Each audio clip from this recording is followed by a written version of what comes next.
Bonjour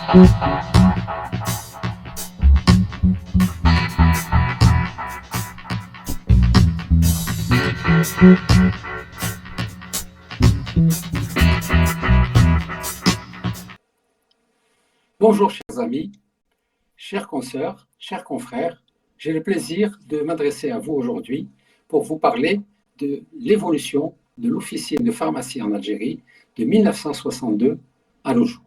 Donc nous allons retracer l'historique de la pharmacie d'officine. Diapo. Cet historique ne saurait débuter sans l'évocation des présidents Farhat Abbas et Ben Youssef Ben Khaddam qui ont quitté trop tôt la scène politique, ces prestigieux aînés que nous devons respecter et à qui nous devons rendre le plus grand hommage. Nous devons aussi mentionner l'Akhbar Ben Sred, c'est un pharmacien qui a été arrêté puis assassiné probablement par la Main Rouge. La Main Rouge, c'était une organisation paramilitaire créée par l'armée coloniale pour expédier, pour des mesures expéditives lorsqu'ils ne voulaient pas aller en justice avec qui que ce soit. Donc ils réglaient eux-mêmes, ils se faisaient eux-mêmes justice. Diapo. L'historique de la pharmacie peut être retracé par période de 10 ans. Grosso modo, on peut dire que les années 60 ont été celles du redémarrage. Les années 70, celles du monopole de la pharmacie centrale algérienne. Les années 80, celles de la diversification et de l'introduction des génériques. Celle des années 90, c'est le changement de système économique et le privé intervient dans l'importation et surtout pour ce qui concerne le pharmacien d'officine, la distribution en gros. Les années 2000, c'est l'introduction du tiers payant par la CNAS. Les années 2010, on passe à la carte Chifa, qui est une amélioration du système de tiers payant, et nous avons en fin des années 2010 la réglementation sur les psychotropes. Aujourd'hui, quels ont été les éléments qui ont marqué la décennie actuelle de ces quelques dernières années? Ce sont le Covid, les pénuries qui semblent devoir durer et la pratique de la profession. Diapo. Avant 1962, nous devons mentionner le premier pharmacien algérien, Abdallah Ben Mohamed, qui a été diplômé en 1966 et qui est décédé en 1874. Sa biographie se trouve dans le site www.archive.org, qui est le site qui retrace les archives des États-Unis d'Amérique et contient des millions et des millions d'ouvrages. C'est pour ça qu'on peut trouver des gens qui n'ont rien à voir avec ce pays. L'école de médecine et de pharmacie avait été créée en 1859 et à l'époque de Abdallah Ben Mohamed, elle comptait à peu près 70 élèves entre les médecins et les pharmaciens, donc dans les années 70. La faculté, donc l'école, a été érigée en faculté mixte de médecine et de pharmacie par décret de 1929.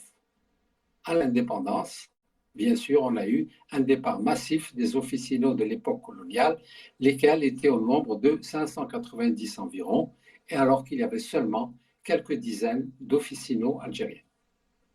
Diapo. Les années 60. Eh bien, au début des années 60, l'État s'est retrouvé, l'Algérie s'est retrouvée avec des centaines et des centaines d'officines fermées qu'il fallait faire redémarrer.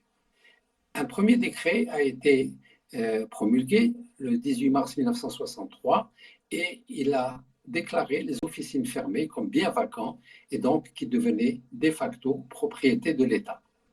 Ces officines ont été reprises, disons, de manière plus ou moins légale par le personnel qui était en place pendant un certain temps et ça a duré un petit peu. Un premier décret organisant le métier a été le décret présidentiel 63-206 qui a, pour ce qui concerne les pharmaciens, soumis l'ouverture des officines à autorisation des services compétents. Alors, on ne pouvait pas ouvrir une officine comme ça de bon matin. Et une première orientation vers le zoning fut lancée, c'est-à-dire qu'on a demandé aux pharmaciens d'aller prioritairement vers les villes de l'intérieur et non pas seulement dans les grandes villes côtières. Diapo. Par arrêté du 22 mars 1963, une action importante a été lancée, c'est que les hôpitaux étaient servis par une grande structure qui se trouvait à côté de l'hôpital Mustapha et qui s'appelait les magasins généraux de santé publique. C'était lui qui était chargé d'importer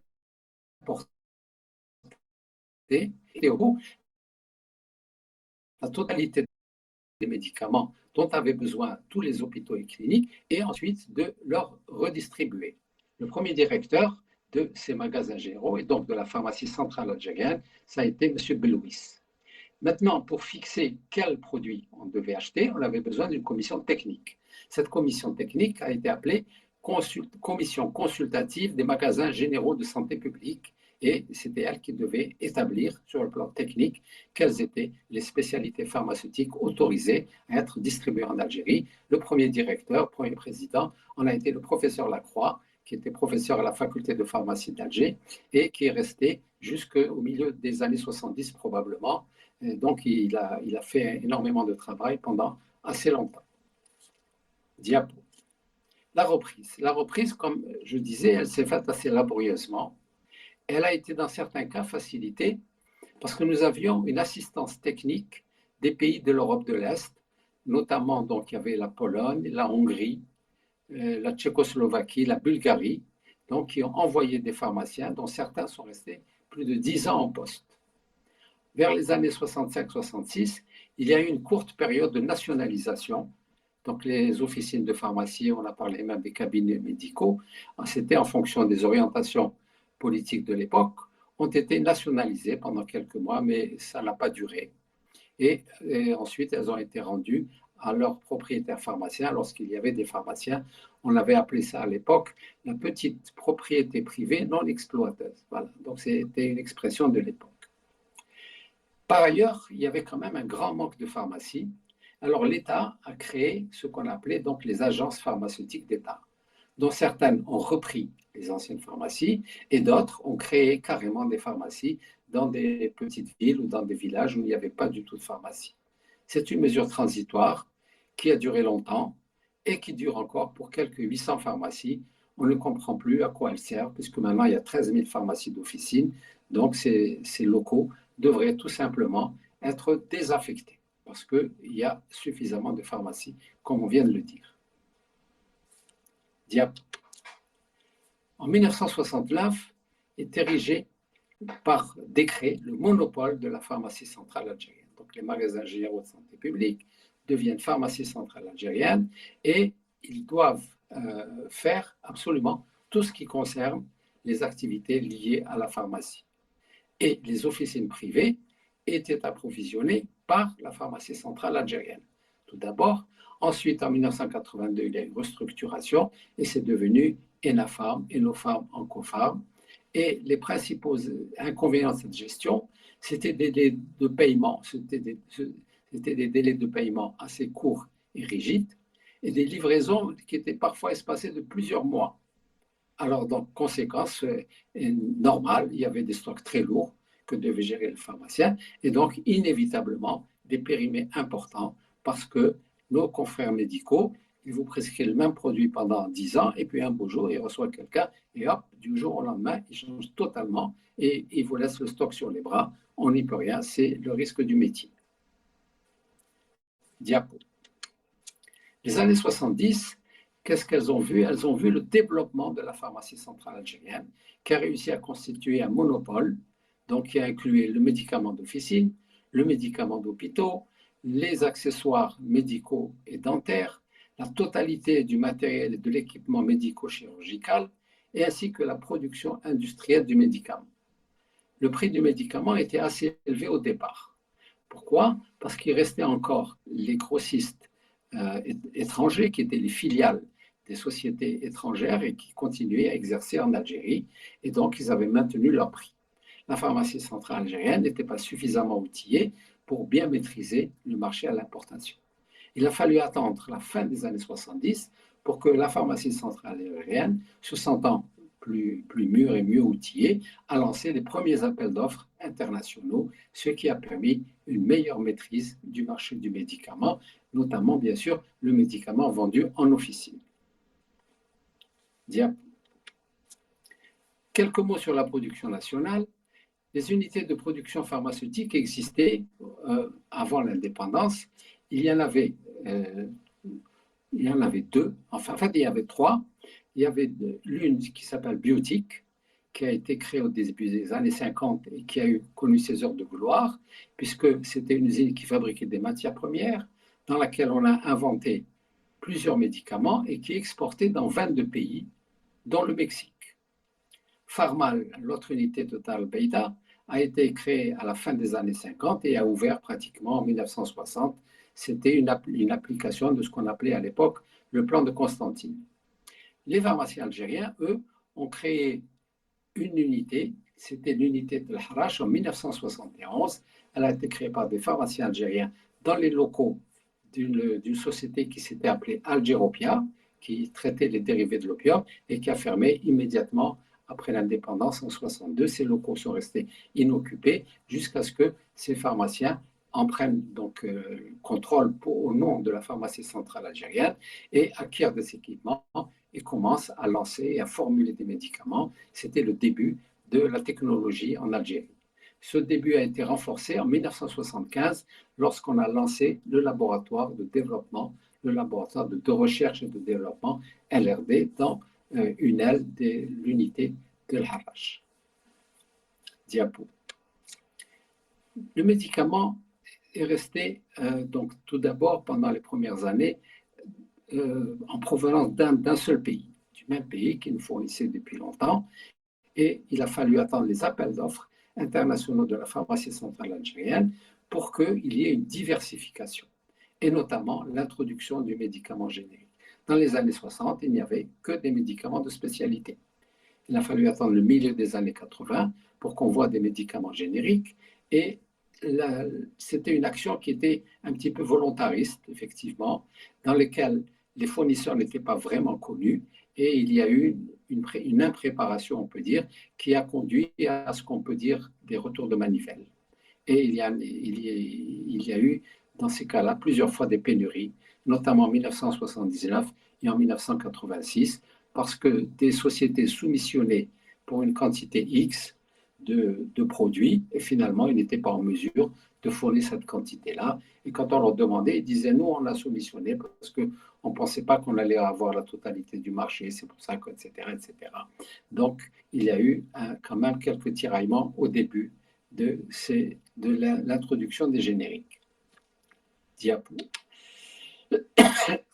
Les années 1990 ont vu le changement de système économique en Algérie, système économique et politique en Algérie, puisqu'on passait d'un système centralisé à un système libéral. Celui-ci avait été introduit par la loi 88-02 sur les entreprises, qui a été ensuite suivie par la loi sur la monnaie de crédit, qui était la plus importante, donc la loi 90-16, et à ce moment-là, on changeait carrément de système économique. Ce qui a mis, donc si je peux dire le feu aux poudres, c'est le décret 91-37 de février 1991. Dans ce décret-là, qu'est-ce qu'on disait? On disait n'importe qui peut importer n'importe quoi. Évidemment, ça a donné lieu sur le marché, je veux dire en général, pas du médicament seulement, à un véritable gabegie. Il y avait un peu de tout.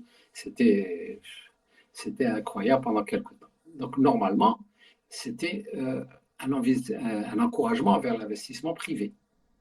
Mais on l'a commencé seulement, pour ce qui concerne les pharmaciens, par l'introduction, par la création de très nombreux grossistes.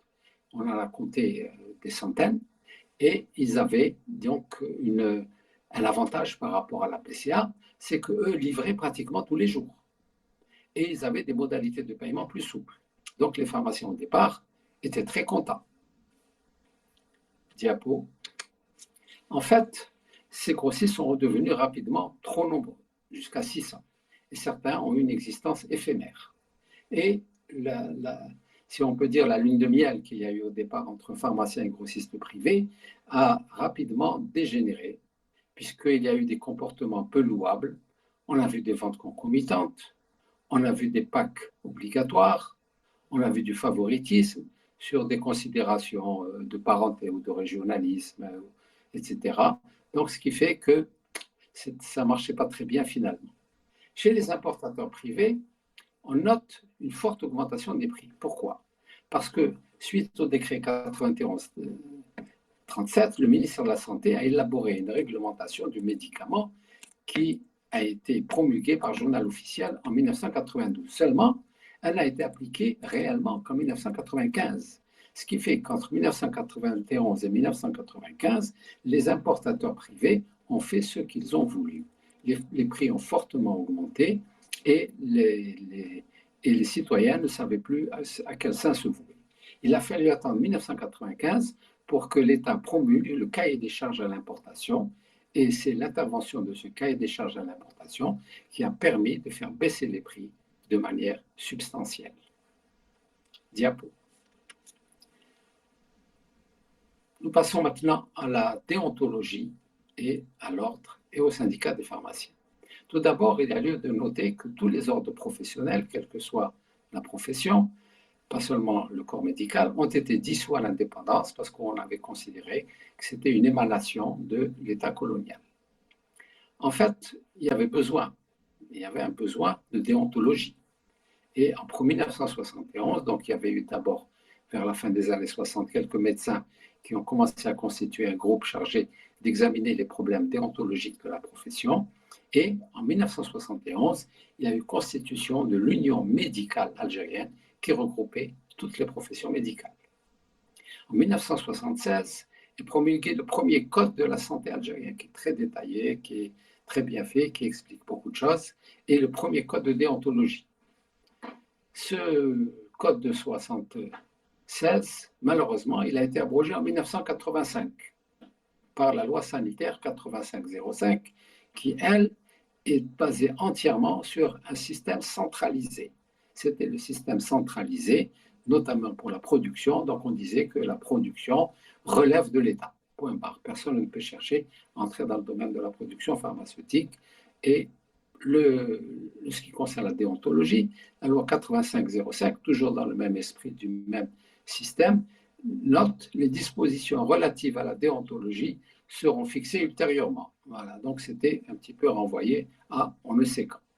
Il a fallu attendre la réforme économique pour qu'il y ait un changement dans l'approche officielle concernant la déontologie. Et il y a eu la loi 97 qui contient un code de déontologie et qui précise les modalités des élections du Conseil de l'ordre. Et nous avons un Conseil de déontologie enfin.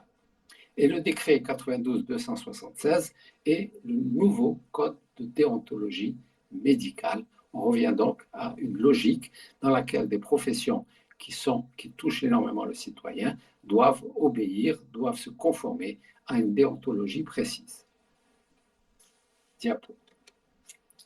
Et en 1998, on a eu création officielle du Conseil national de l'ordre. Cet ordre, au départ, regroupait les trois professions, c'est-à-dire médecins, pharmaciens et chirurgiens dentistes. Et il y a eu un conseil national à Alger, et ensuite on a créé des conseils régionaux dans différentes wilayas par petits groupes de wilayas.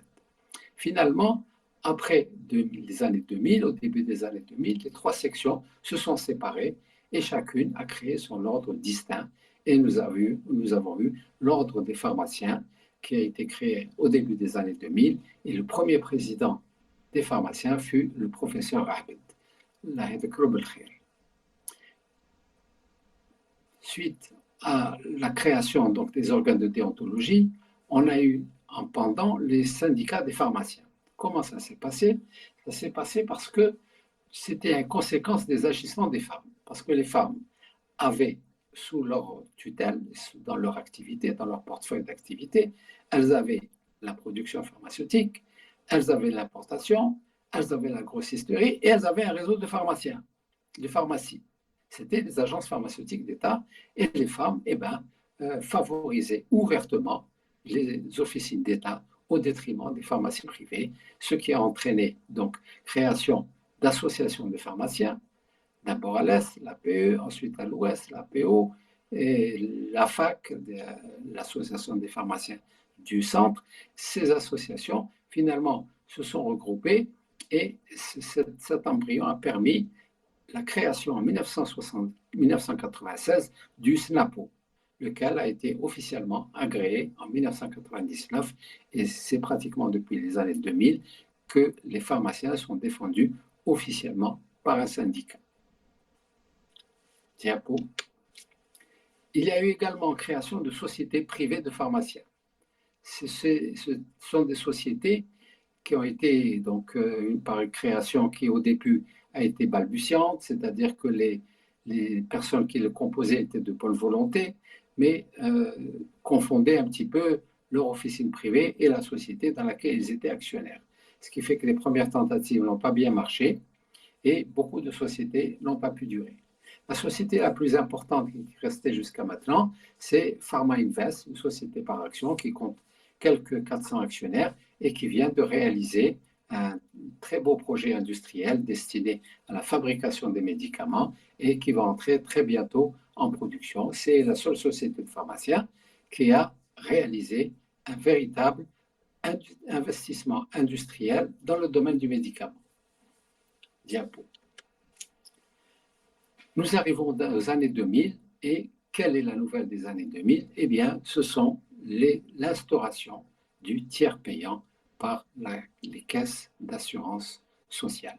C'est-à-dire qu'à partir de ce moment-là, les assurés, ils ont incarné, ils vont dans une pharmacie, ils prennent leurs médicaments pratiquement sans rien payer et c'est le pharmacien qui se fait payer par l'agence de la caisse d'assurance sociale dont il dépend.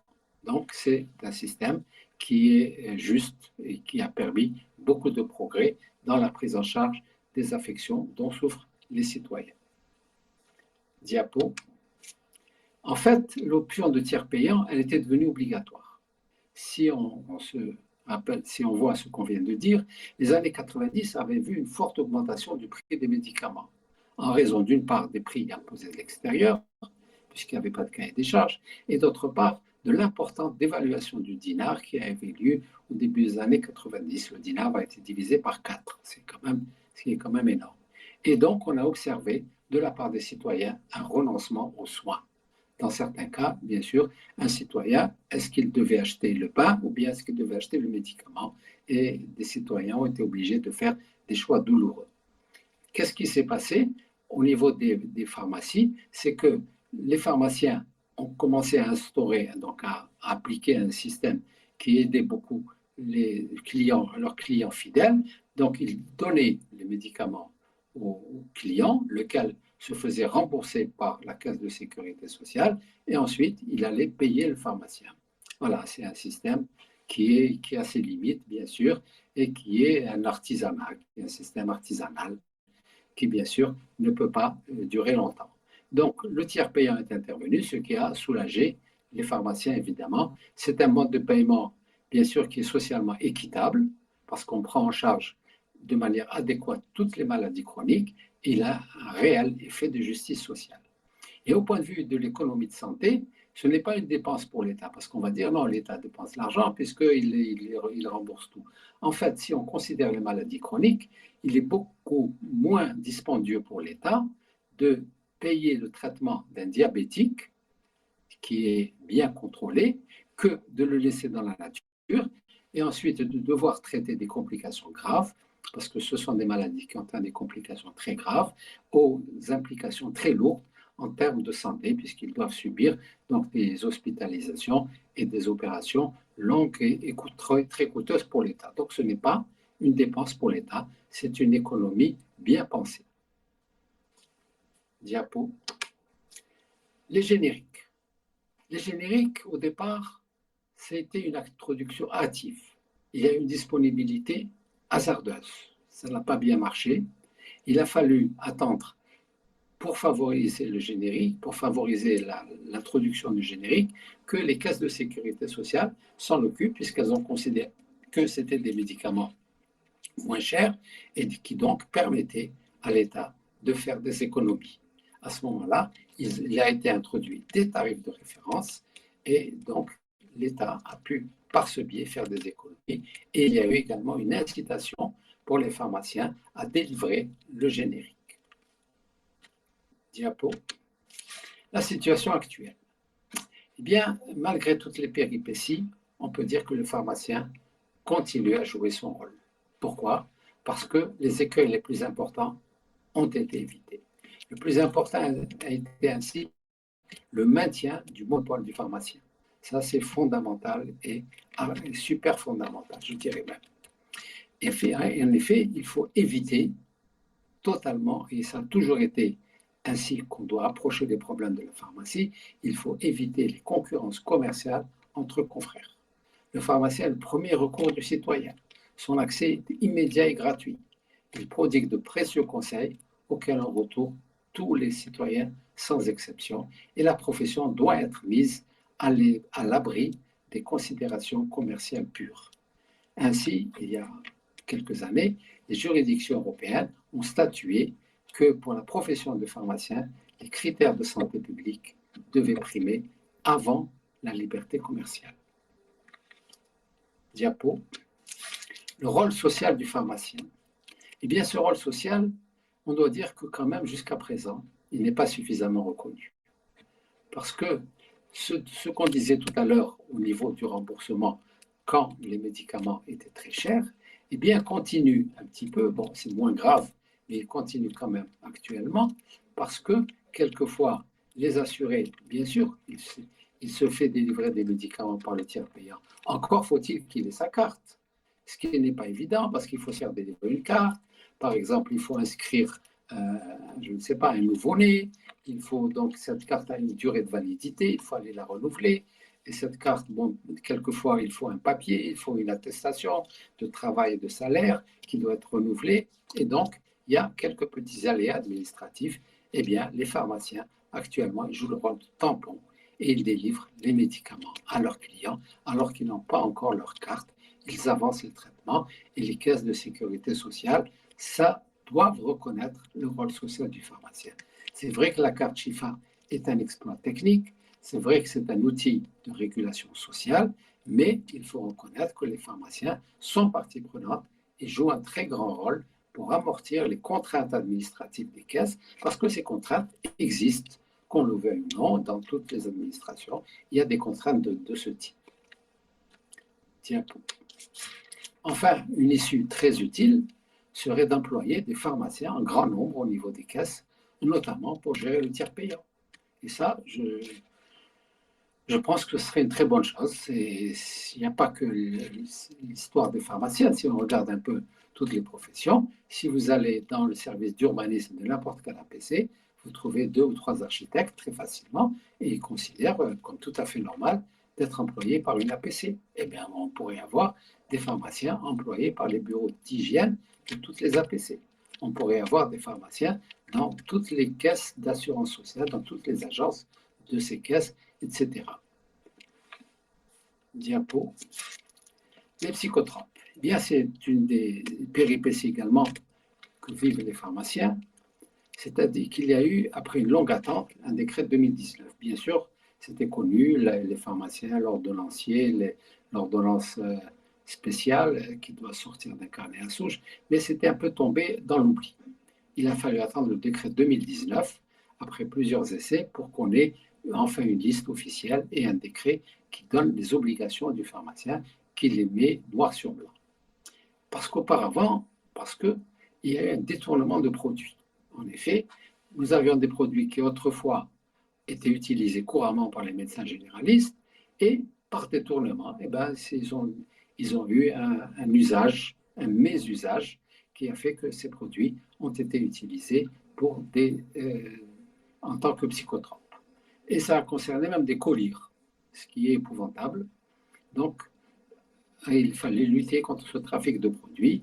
Seulement, donc ça marche maintenant avec les ordonnances à souche.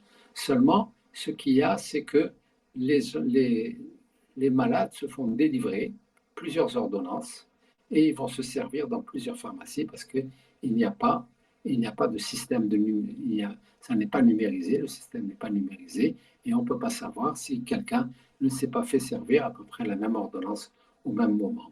Et donc, en ce moment, les pharmaciens limitent leurs approvisionnements pour les produits, donc en ce qui concerne les produits mentionnés dans le décret, et les vrais malades payent pour les conduites illégales des toxicomanes.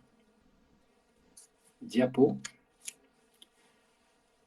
Un événement important également a été la loi sanitaire de 2018, la loi 04-2018, et comme on le disait, elle a reconduit et elle conforte le monopole du pharmacien, qui est l'unique propriétaire et l'unique gestionnaire du fonds de commerce où il exerce. Il introduit l'élargissement de la pratique officinale par l'éducation thérapeutique, par la restauration du préparatoire dans les officines ainsi que les établissements hospitaliers, surtout pour les médicaments de spécialité. Eh bien, ça marque un progrès important. Diapo. Le pharmacien et le Covid. On ne peut pas donc faire un exposé comme celui-ci sans avoir une pensée pour tout ce qui s'est passé lors du Covid. Le pharmacien a fait face à l'épidémie avec courage et dévouement, sans recevoir aucune aide ou incitation de l'État, alors que d'autres professions de la santé libérales ont carrément cessé leurs activités, ont fermé carrément. Le pharmacien d'officine, lui, s'est engagé et n'a eu droit à aucun encouragement, alors qu'il a été constamment exposé, et cela à ses dépens. Eh bien, le bilan est très lourd. On parle de 34 pharmaciens décédés pendant la crise du Covid, ce qui est quand même vraiment très lourd. Et d'autre part, les pharmacies ont toutes connu une baisse importante du chiffre d'affaires en 2020 en raison de rupture des produits très demandés. Donc, il y a eu beaucoup de bouleversements dans l'importation et il y a eu du manque de prescription de la part du corps médical parce que, comme on vient de le dire, certains étaient carrément fermés. Donc là, on voit à quel point le pharmacien a eu du courage et a fait face à cette crise du Covid. Diapo. Et ainsi, le pharmacien, il n'a pas été sollicité de manière concertée et ordonnée dans la lutte anti-Covid, mais tous les malades ont été pris en charge au niveau des officines par l'exécution des prescriptions, par les conseils et par la vaccination. Diapo. L'élargissement de la pratique officinale, eh bien, il est à souhaiter. Et c'est très important parce que maintenant, il n'y a que comme cela que l'on peut avancer et aller plus loin. Tout d'abord par le conseil, l'éducation thérapeutique, la participation à l'usage rationnel du médicament et à la pharmacovigilance, à des opérations de santé publique, telles que le dépistage de certains cancers. Et tout cela également en contribuant à la sécurité des patients par participation à la sécurité sanitaire. La sécurité sanitaire, c'est l'ensemble des mesures organisationnelles qui sont prises par les autorités pour que tout le système de santé fonctionne bien, parce qu'on s'est aperçu que des gens entraient à l'hôpital avec une maladie et ressortaient avec une autre. Donc, il y a des choses, et beaucoup de choses à faire dans ce sens. Diapo. Les problèmes actuels. Eh bien, nous avons des problèmes réels, parce qu'il y a des comportements immoraux et contraires à l'éthique. Il y a un rabattage d'ordonnances par des comparses. Il y a des ventes sous le manteau de médicaments volés. Il y a des ventes sur Internet de produits retirés du marché. Il y a un compérage entre certaines professions médicales et certains pharmaciens. Il y a vente de médicaments dans certaines structures médicales. C'est vrai que ces comportements sont marginaux, mais il faut les combattre et surtout, il faut les rendre inutiles par un approvisionnement régulier du marché. C'est comme cela qu'on peut combattre, c'est-à-dire qu'on ne doit pas gérer la pénurie, on doit la combattre. Il ne doit pas y avoir de pénurie. On ne doit pas dire non, j'ai un peu de pénurie passée. Non, on doit combattre la pénurie en la supprimant tout simplement. Un autre phénomène que nous avons, c'est la mise sur le marché de nombreux produits qui devraient être classifiés médicaments, mais qui sont présentés en tant que compléments alimentaires. Et ça, c'est un problème sérieux qui requiert des mesures fortes. Diapo. Il faut noter que le pharmacien est pratiquement le seul, il n'y a pas beaucoup de professions dans ce cas, en Algérie, qui fait du travail à 100%. C'est le seul qui doit travailler et à qui on ne tolère aucune erreur. Le pharmacien saisit en temps réel des ordonnances pour le compte des caisses et les caisses le punissent immédiatement en cas d'erreur. J'ai déjà eu l'occasion de dire que si vous allez dans 5 agences différentes d'une compagnie aérienne que je ne citerai pas, et vous prenez un billet avec escale, vous aurez 5 prix différents. Qu'est-ce qui se passe? Rien. Si vous allez dans la même agence le matin et en fin d'après-midi, et que vous redemandez le prix du billet avec escale, vous aurez là aussi, le matin et l'après-midi, un prix différent et il ne se passe rien. Vous pouvez également, dans les contrats d'assurance, avoir des prix différents entre plusieurs agences de la même compagnie. Chez les pharmaciens, on n'a pas le droit à l'erreur. Nous sommes l'une des rares professions à travailler à 100%. Diapo.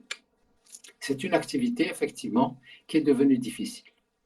Pourquoi? Parce que les prestations du pharmacien ne sont pas répertoriées. Elles ne sont pas valorisées, contrairement aux autres professions de santé. C'est le seul parmi toutes les professions libérales, le pharmacien qui vit quotidiennement une gestion difficile.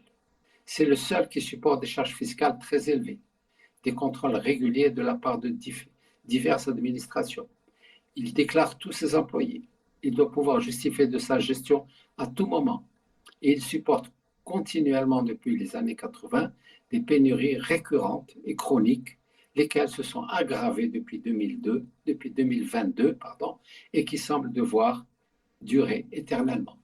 Ces pénuries, qu'est-ce qu'elles entraînent? Elles entraînent que les grossistes, quand ils vendent des produits aux pharmaciens, eh bien, ils lui imposent des produits dont il n'a pas besoin. Résultat, les périmés augmentent. C'est ainsi que pratiquement, on peut considérer qu'actuellement, le taux de pénurie des pharmaciens a pratiquement doublé depuis 1 an ou 2. Diapo. En fait, les pharmaciens, pour essayer d'améliorer leur situation, doivent se concerter avec leurs autorités et tracer des axes, notamment la consolidation des activités de santé publique et le renforcement du pharmacien par l'application des axes tracés dans la loi de 2018, c'est-à-dire les services liés à la santé et la rémunération basée sur l'acte. Et pour cela, il y a le d'élaborer et de promulguer les textes d'application requis et prévus par cette loi. Diapo. Et enfin, le dossier pharmaceutique, celui-là, donc, c'est pour contribuer à la sécurité sanitaire, comme je vous ai dit, pour éviter qu'une maladie se rajoute à une autre. Eh bien, on pourrait constituer chez le pharmacien, chez qui on est client fidèle, un dossier pharmaceutique dans lequel ce dossier va répertorier tous les médicaments délivrés depuis 2 ans, 3 ans ou 5 ans, qu'ils soient prescrits par le médecin ou conseillés par le pharmacien. Et même ici, la durée c'est pas seulement pour les médicaments, peut être 2 ans, 3 ans, 5 ans, mais pour les vaccins, on parle de 21 ans.